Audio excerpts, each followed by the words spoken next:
નમસ્કાર મિત્રો, આજે આપણે એક નવી રેસીપી લઈને આવ્યા છીએ. એનું નામ છે કેરીનું પાણીચું. અને આ એટલું સરસ છે કે એમાં ફક્ત પાણી, બરફવાળું પાણી અને આ બાજુ મીઠું અને આ હળદર, એકદમ શુદ્ધ હળદર, અને આ એક સરસ મજાની તાજી ગામડાની દેશી કેરી, બરાબર, થોડી ડેટા સાથે લેવાની છે. આ ત્રણ વસ્તુ લઈ અને આપણે એવું સરસ મજાનું પાણીચું અથાણું બનાવીએ છીએ કે જે આખું વર્ષ સુધી આપણે કદાચ એવું થાય કે ચલો આપણે ચોમાસામાં કેરી ખાવી છે, શ્રાવણમાં ખાવી છે, દિવાળીએ ખાવી છે, દિવાળી પછી ખાવી છે, તો આ રીતે બનાવેલું અથાણું આપણે જ્યારે પણ કેરીનો સ્વાદ માણવો હોય તો એને માણી શકીએ. અને સ્વાદ તો સ્વાદ, પણ સાથે સાથે આરોગ્યની દૃષ્ટિએ પણ એટલું જોરદાર છે.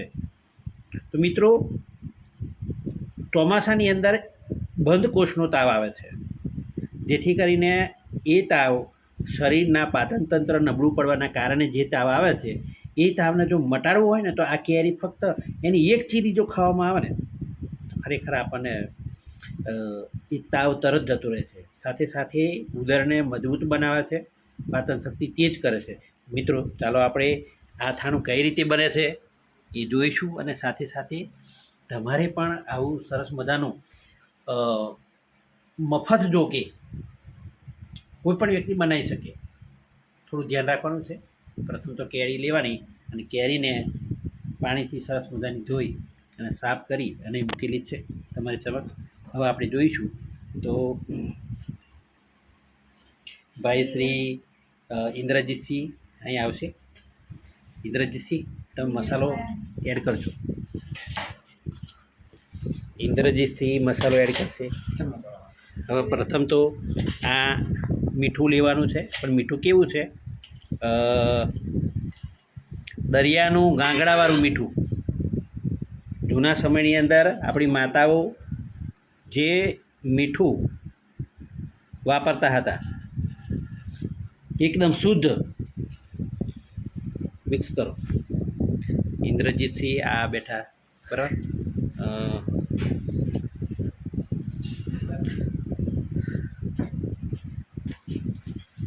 આ ઇન્દ્રજીતસિંહ છે. ખરેખર એમની ખરેખર બહુ મહેનત કરે છે. અને એ મિક્સ કરશે. હાથનો ઉપયોગ કરો, હાથથી ઉપયોગ કરો. બસ બસ, હાથના પસથી બનાવેલું સરસ મજાનું પાણીચું.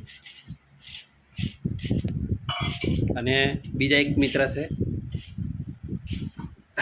એ છે ભીમસિંહ. નામ એમનું ભીમસિંહ છે. અને ખરેખર એમને ખાવાનો વધારે શોખ છે. તમે એને જોયા ઉપરથી ખબર પડી જશે કે તંદુરસ્ત બાળક છે. અને એમના જેવા જ એક ડિફરન્ટ પુરાના ભાઈ છે, એમને પણ સહિયારો સાથ આપ્યો છે. એનું નામ છે રાજા ગોવિંદ. તો મિત્રો, આ બાજુ ઇન્દ્રજીતે કમ્પ્લીટ કામ કર્યું છે. મૂકી દો.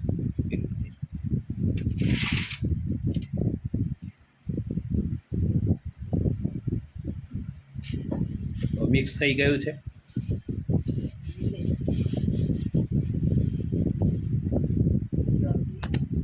અને ધીમે ધીમે દિવેલ, દેશી ભાષામાં, અમારી ગુજરાતી ભાષામાં દિવેલ કહેવામાં આવે છે. કેસ્ટ્રોલ ઓઇલ અને દિવેલાનું ઝાડ,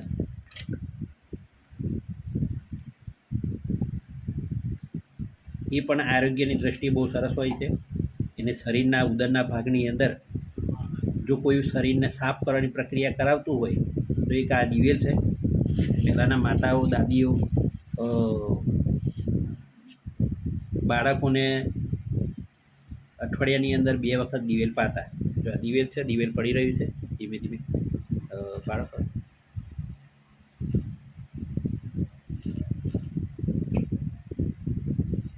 બરાબર મિક્સ કરો. હવે આ 3 મિત્રો ભેરા થઈ અને એક મિત્ર તો પકડશે અને કેરી અંદર નાખો, બધું મિક્સ કરો.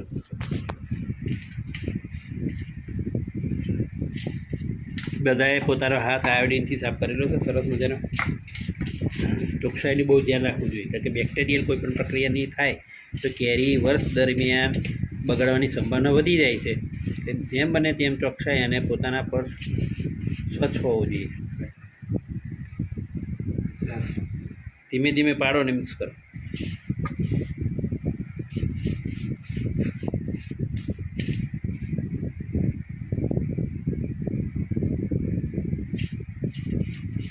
તો આજે આ વલસાડની બનાવટ છે. ત્યાં વલસાડની બાજુ, સુરત બાજુ આ લોકો પાણીચું ખાય છે. ખરેખર બહુ જ મજા આવી જાય. અમે ગઈ સાલનું છે અમારી પાસે, તમે જોશો કે ગઈ સાલ પણ અમે નાની નાની કેરીઓમાંથી પાણીચું બનાવેલું. જો આ જે તમે જોઈ રહ્યા છો એ ગઈ સાલની કેરી છે. અત્યાર સુધી આ કેરી તમે એકવાર ખાવ નથી, એટલું સ્વાદિષ્ટ.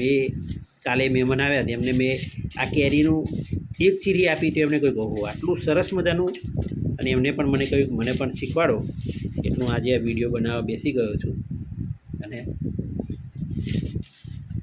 પાડી દે બધું.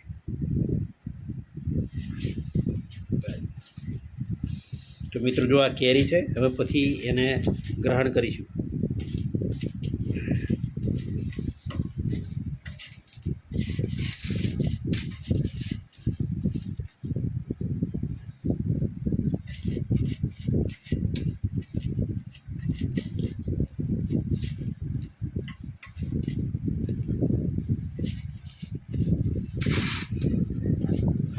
હવે બધી જ કેરીને સરસ મજાનું ઇન્દ્રજીતથી ઉપર લેપ કરી દે છે.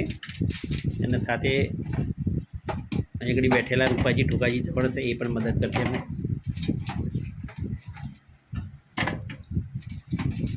મિત્રો આપણી ચેનલનું નામ છે રૂપાજી ઠુકાજી ચૌહાણ.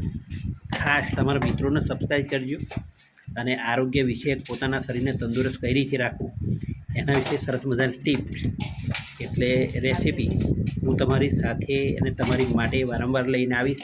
સરસ મજાનું લગાવવાનું છે. તો બસ આ રીતે લગાવશે અને ત્યાર પછી આવી રીતે ચોફેર ડેટાના ભાગમાં વધારે લગાવવાનું છે. શાંતિથી લગાવો એકદમ પરફેક્ટલી. આ રીતે પછી એને સરસ મજાની બરણી હોય, કાચની બરણી હોય, એમાં મૂકી દેવામાં આવે. અને મૂક્યા પછી એની ઉપર બરફના ગાંગડા 3 કલાક પછી એના ઉપર બરફના ગાંગડા મૂકી દેવામાં આવે છે. અને ત્યાર પછી 15 દિવસ પછી તમે એને ખાઈ શકો. આખું વર્ષ સુધી ચાલી શકે એવી સરસ મજાની કેરી હોય છે. બસ તો મિત્રો ફરી મળીશું આપણે આવું સરસ મજાનું ગુજરાતની અંદર કેરીનું પાણી છું, બરાબર. અને આની અંદર બીજી એક વાત કહી દઉં કે ગુંદા પણ નાખી શકાય, દેશી ગવાર પણ નાખી શકાય, અને હળદર પણ નાખી શકાય, અને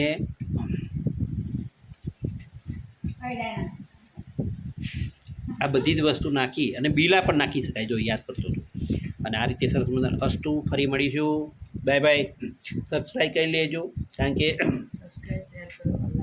શેર કરજો અને નવું જાણો. રૂપાજી ઠુકાજી ચૌહાણ બોલી રહ્યા છે. અસ્તુ.